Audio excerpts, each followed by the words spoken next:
गीताई माऊली माझी तिचा मी बाळ नेणता पडता रडता घेऊन उचलू मी कडेवरी. नमस्कार. गीता विद्युता या चॅनेलवरील आजच्या 123व्या भागामध्ये आपल्या सगळ्यांचं सहर्ष स्वागत आहे. मी आज ट्रिपला आली असल्यामुळे तिथून आपलं आजचं रेकॉर्डिंग करत आहे. आपण सर्वजण या चॅनेलवर दर रविवारी गीतेच्या श्लोकांचा क्रमशः अभ्यास करत आहोत. आपला 6वा अध्याय सुरू असून आज आपण 6व्या अध्यायामधले शेवटचे 2 श्लोक 46 आणि 47 पाहणार आहोत आणि आज आपला 6वा अध्याय पूर्ण होणार आहे. त्यापूर्वी आपण मागच्या वेळेस भगवंतांनी काय सांगितलं ह्याची थोडक्यात उजळणी करूया. भगवंतांनी अर्जुनाला सांगितलं की तू जी साधना करतो, जे तू कल्याणकृत करतो, जे चांगलं काम करतो, जो अभ्यास करतो तो कधीही वाया जात नाही आणि तुला पुढचा जन्म श्रीमंत संस्कारित घरामध्ये मिळतो किंवा योग्याच्या घरी जन्म मिळतो आणि तिथं तुझे पूर्वसंस्काराचे सगळं ज्ञान तुला पुन्हा स्मरतं आणि तो अधिक जोरामध्ये अभ्यास करून अजून साधनेच्या पुढच्या टप्प्यावर जातो आणि त्यासाठी त्याला भगवंत कुरुनंदन या नावाने हाक मारतात. म्हणजे ते तिथं त्याला मुद्दामून आवर्जून तू कुरु या क्षेत्र श्रेष्ठ कुलामध्ये जन्म घेतला आहे, जिथे खूप थोर असे योद्धे झाले आहेत आणि म्हणून तू आज हे सगळं तुला जे कर्तव्य आलं आहे ते केलं पाहिजे ह्याची सगळ्याची जाणीव करून देत आहे. आज आपण बघणार आहोत श्लोक नंबर 46.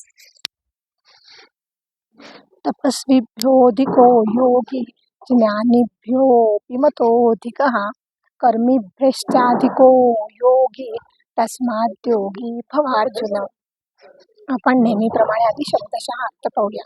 तपस्वीभ्यो म्हणजे तपस्या करणाऱ्या व्यक्तीपेक्षा अधिक म्हणजे आज सर्वश्रेष्ठ. तपस्वीभ्यो अधिको योगी, योगी हा तपस्व्यापेक्षा श्रेष्ठ आहे. ज्ञानीभ्योऽपि मतोऽधिकः, मत म्हणजे मानला जातो, अधिक म्हणजे श्रेष्ठ. ज्ञानी व्यक्तीपेक्षा योगी हा श्रेष्ठ मानला जातो. कर्मिभ्यश्चाधिको योगी, कर्म करणाऱ्या व्यक्तीपेक्षा सुद्धा योगी श्रेष्ठ मानला जातो.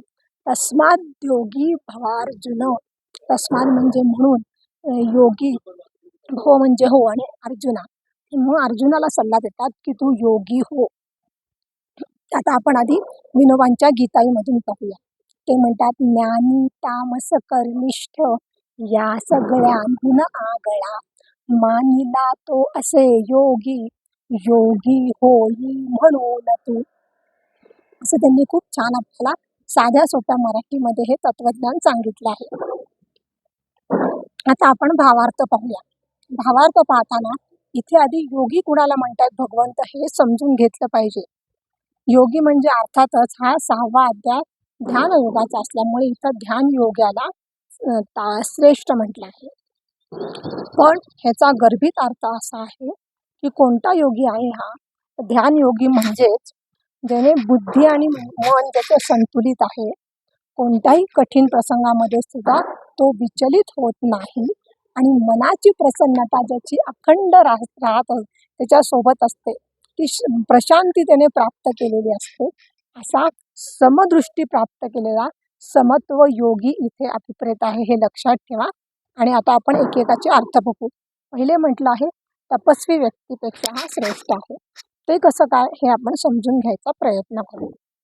तपस्वी कुणाला म्हणतात हे आता आपण पाहूया.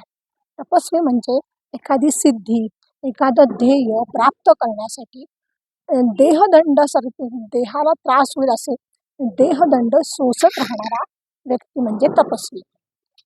आता पुराणामध्ये आपण लहानपणी कथा ऐकल्या आहेत की राक्षसाने घोर तपस्या केली आणि मग घोर तपस्या करून तो सिद्धी प्राप्त केली आणि मग प्राप्त केल्यावर तो काय करतो, तो राक्षस त्रिभुवनामधल्या सर्व जनतेला छळतो, देवदेवतांचा पराभव करतो आणि मग सत्ता उपभोगतो, संपत्ती उपभोगतो. इव्हन आपण हे पण बघितलं पुराणात की ऋषींनी सुद्धा तपस्या करून सिद्धी प्राप्त केली, पण त्याने त्यांचा तापटपणा काही कमी झाला नाही. उलट क्षुल्लकच्या कारणावरून ते चिडायचे आणि समोरच्याला घोर शाप द्यायचे.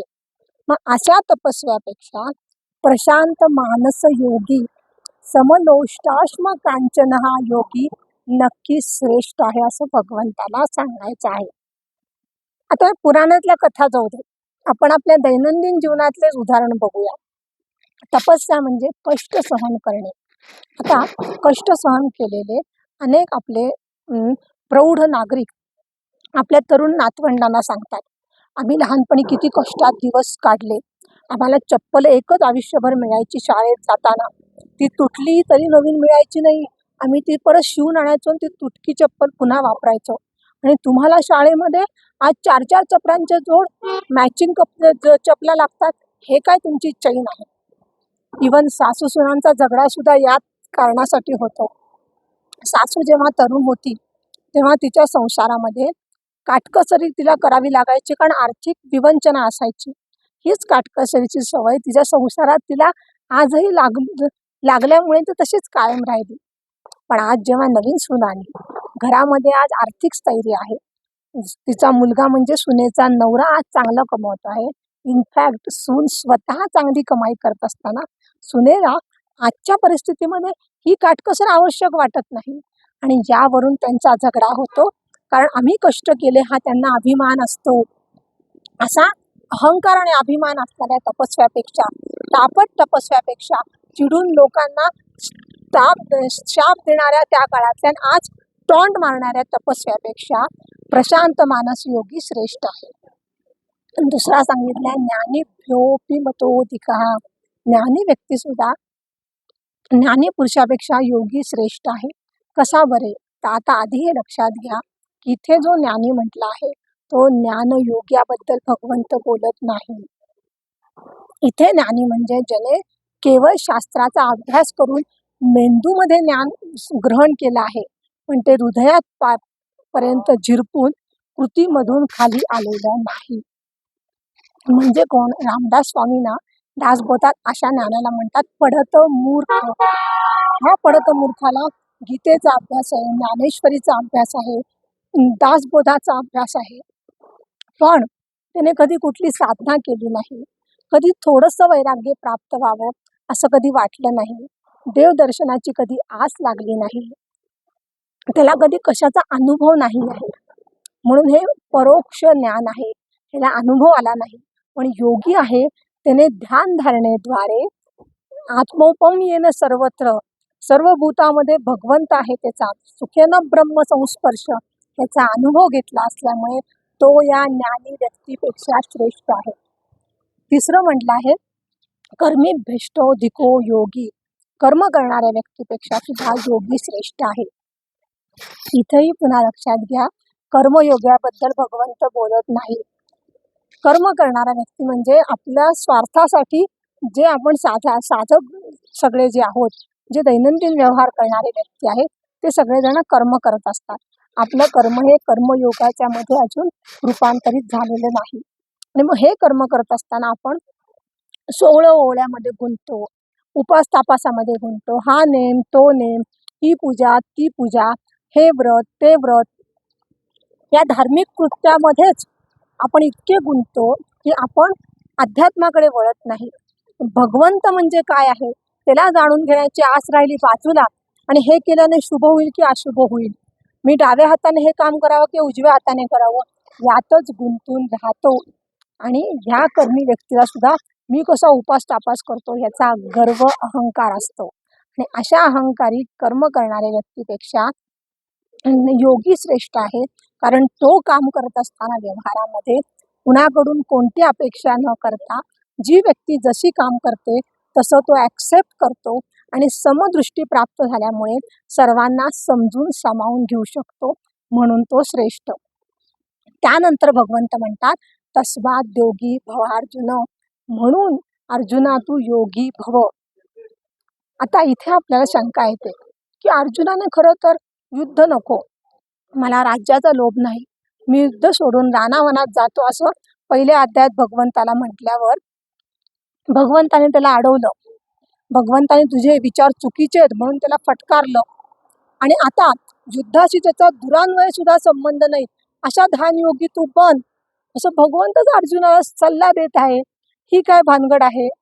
बर, या अध्यायामध्ये आपण ज्या साधना बघितल्या ध्यानयोगाच्या, की बैठक कशी असावी, शरीर कसं तुम्ही पोझिशन ठेवावी, मन कसं एकाग्र करावं, तुम्ही कशा प्रकारे ध्यानामध्ये विचार कॉन्सन्ट्रेट करावे, ह्या सगळ्या साधनांचा सुद्धा युद्धासाठी काय उपयोग आहे असं आपल्याला वाटतं.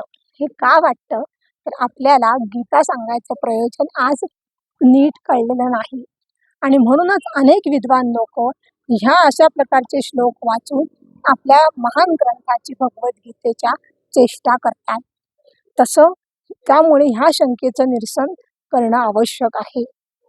इथे पुन्हा आपण लक्षात घेऊ गीता का सांगितली, तर पहिल्या अध्यायामध्ये अर्जुनाला ममत्वामुळे विषाद झाला, विषाद योग. हा ममत्वामुळे तो युद्ध करायला नकार देत होता. अर्थात अर्जुनाचं ममत्व हे आपल्यापेक्षा श्रेष्ठ होतं. आपलं ममत्व स्वार्थापोटी असतं.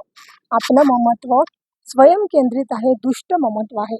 अर्जुनाचं सात्विक ममत्व होतं, पण तरीही त्या ममत्व सात्विक असलं तरी ते तुम्हाला कर्तव्यापासून लांब नेतं. आणि जो माणूस त्याचं जे कर्तव्य पदरी पडले आहे ते करत नाही, तर तो माणूसपणा विसरलेला माणूस आहे. आणि म्हणून हे ममत्व नाश करण्यासाठी भगवंतांनी गीता सांगितली आहे. अर्थातच ममत्वाचा नाश करण्यासाठी जे तत्वज्ञान गीतेत सांगितलं आहे ते आहे आध्यात्मिक तत्वज्ञान. आणि ध्यान योगी कोण आहे? तर ध्यान योगी हा अध्यात्माची परिपूर्ण उंची गाठलेला योगी आहे. तो कोणी हठयोगी किंवा चमत्कार करणारा सिद्ध योगी नाही. तो कसा आहे? विगत स्पृह योगी आहे, जितात्मा आहे, प्रशांत मानस योगी आहे. तो कोणत्याही प्रसंगामध्ये विचलित न होणारा योगी आहे आणि म्हणून तो धैर्यवान योगी आहे.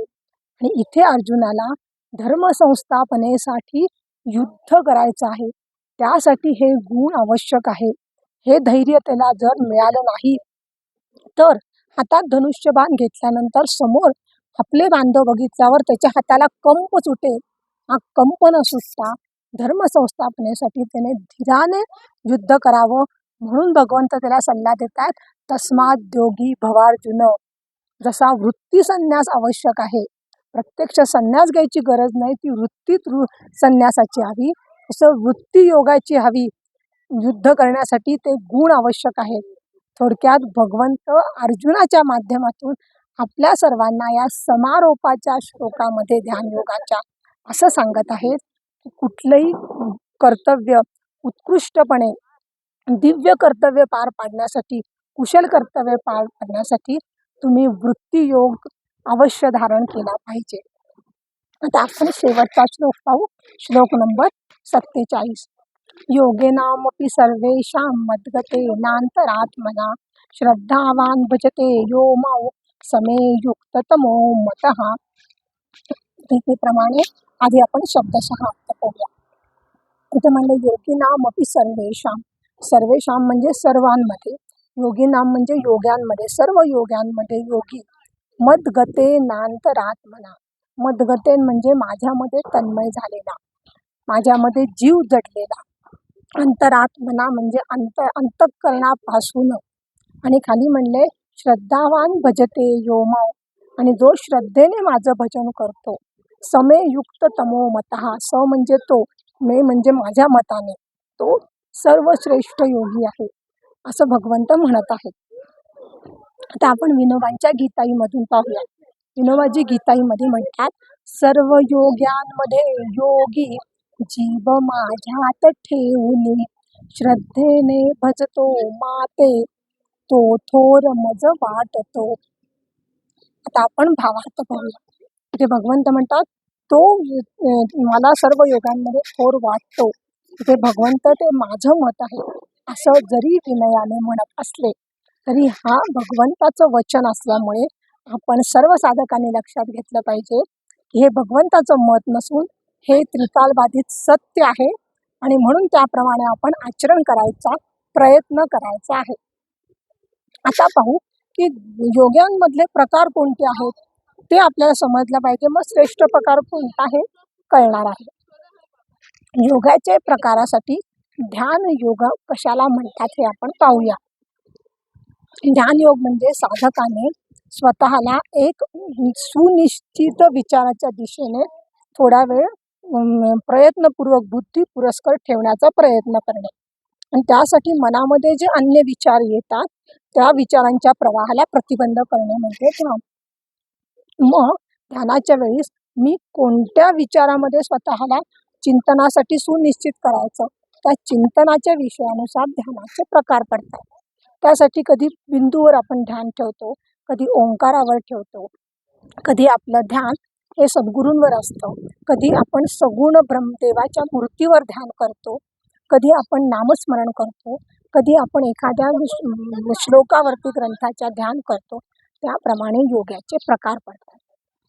भगवंत इथे सांगत आहे की तुम्ही कशावरही ध्यान करा, पण ते अंतःकरणपूर्वक श्रद्धेने माझं भजन म्हणून जर करत असाल तर तो सर्वश्रेष्ठ योगी आहे. आता इथे भजन करतो म्हणजे काय हे लक्षात घेणं महत्त्वाचं आहे.